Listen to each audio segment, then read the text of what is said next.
Amis du jour, chalutations. Pour les petits nouveaux, moi c'est Sekhmet et je vous souhaite la bienvenue dans mon podcast littéraire.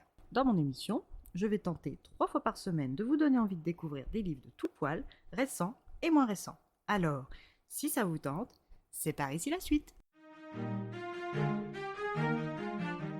Aujourd'hui, je vais vous présenter L'immeuble de la rue Cavendish, Les manigances de Margot, de Caroline Kant, publié chez les éditions Pocket. Dans ce court roman, nous allons rencontrer Margot Klein, 28 ans. Cette petite blonde aux yeux noisettes est chiropractrice dans une espace santé qu'elle partage avec 2 collègues et amis, Nicolas l'ostéopathe volubile et Juliette la naturopathe souriante. Margot aime son travail et ses amis, mais peine à aimer sa vie depuis que Elliot l'a trompée avec la voisine après 6 ans de relation. Pour repartir sur de nouvelles bases, elle s'est tout naturellement tournée vers son oncle Aurélien Fischer. Ce médecin veuf est comme un second père pour elle depuis qu'elle est venue vivre chez lui à 16 ans. Quand ses parents ont eu une opportunité professionnelle aux États-Unis, ils ont vite bouclé leurs valises. Mais Margot et son frère aîné Romain ont préféré rester en France, sous la douce surveillance de leur oncle. Depuis, Margot n'a plus beaucoup de contact avec eux, ni avec son petit frère Adrien. C'est donc lui qui lui a conseillé de déménager dans son appartement vide de la rue Cavendish. Son ex ayant directement emménagé avec leur voisine du dessous quand elle l'a confronté, ne lui laissant que les charges trop lourdes et la rage contenue de le croiser heureux, Margot accepte la proposition généreuse de son protecteur. Aidée de ses collègues, elle emménage au 4e de cet immeuble du 19e arrondissement de Paris. Situé près des buttes Chaumont, l'immeuble est pour Margot idéalement situé. Toute son enfance et son adolescence sont liées à ce parc, ce qui la motive à reprendre le contrôle de sa vie. À son arrivée, elle est accueillie par la gardienne, Madame Nathalie Ménard, et son carlin ronchonchon Elvis. Cette femme aux cheveux blonds décolorés, coiffée en chignon, porte de gros clips dorés aux oreilles, un foulard style Hermès, un chemisier blanc sur une jupe droite bleu marine avec des mocassins. Son look et son attitude bourgeoise amusent Margot, car même si la rue Cavendish est du côté chic, proche de la mairie avec une population plutôt bobo, du 19e, ça reste le 19e arrondissement, un quartier populaire avant tout. Après avoir écouté d'une oreille très distraite la gardienne palabrer et médire sur ses futurs voisins, elle prend le chemin des escaliers pour découvrir son nouveau lieu de vie. Quand elle pénètre dans l'appartement, le soleil de juin inonde ce dernier tout entier. L'entrée spacieuse débouche à droite sur 2 chambres, côté rue, et à gauche sur l'espace de vie avec cuisine américaine, salon, salle à manger, qui donne lui côté court, donc côté calme. L'appartement est meublé dans un style un peu vieillot, mais de bonne qualité.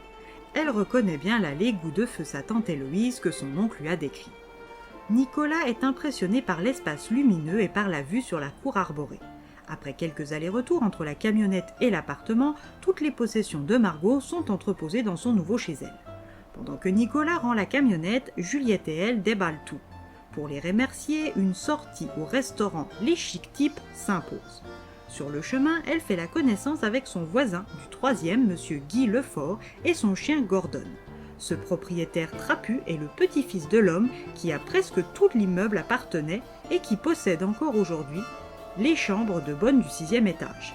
Margot prend possession des lieux tout doucement en regardant des films d'horreur quand on sonne à sa porte. Sa voisine du 2e, Victoire, est sur le palier. Cette très jolie rousse aux yeux verts est une violoniste de 25 ans.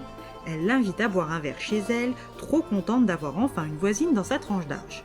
Elle lui explique que bien qu'elle soit souvent en déplacement pour son travail, elle connaît presque tout le monde. Elle commence avec celui qui effraie tout le monde, Alphonse. Ce papy d'1m90 est un homme gentil atteint de schizophrénie. Il est seul au monde depuis la mort de sa sœur et tutrice Rebecca, et est depuis accompagné jour et nuit par une auxiliaire à domicile. Elle lui promet de le lui présenter rapidement afin qu'il ne l'effraie plus.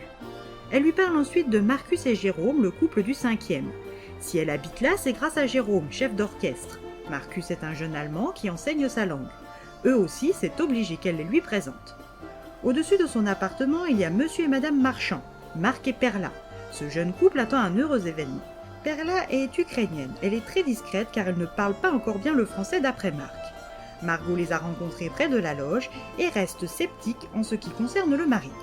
Sur son palier, il y a les Delair, Charlotte et son mari Alexandre, ainsi que leur fille Lou et leur fils Gabriel. Margot a fait la rencontre de Lou et ne peut pas dire qu'elle aime vraiment cette petite originale intrusive, mais elle ne peut pas dire non plus qu'elle la dérange. C'est sur ces sentiments ambigus qu'elle commence cette nouvelle vie quand au-dessus de chez elle, une violente dispute éclate. Juliette et elle ne savent pas trop quoi faire et décident de ne rien faire du tout. Margot redoute une nouvelle dispute, puis relâche son attention au bout de quelques jours de calme. Pour reprendre sa vie en main, elle doit, sur conseil de Juliette, perdre du poids, d'où ses séances de natation dominicale à la piscine municipale. C'est lors de l'une d'elles qu'elle tombe presque littéralement sur Mathieu, un beau jeune homme souriant. Elle espère le recroiser et qui sait, peut-être sera-t-il le bon après Elliot. Le calme n'aura été que de courte durée chez les marchands, et ce même avec l'arrivée d'un petit Louis dans leur foyer. Margot, qui depuis cette terrible dispute qui lui a fait craindre le pire et prévenir les autorités, n'entend plus les mules à talons de sa voisine Perla, et ça l'obsède totalement, à tel point qu'elle est en boucle et gâche ses chances avec le beau Mathieu. A-t-elle raison d'être si inquiète pour la mystérieuse Perla ? Ou bien est-ce juste une lubie mal choisie ? À vous de le découvrir par votre lecture.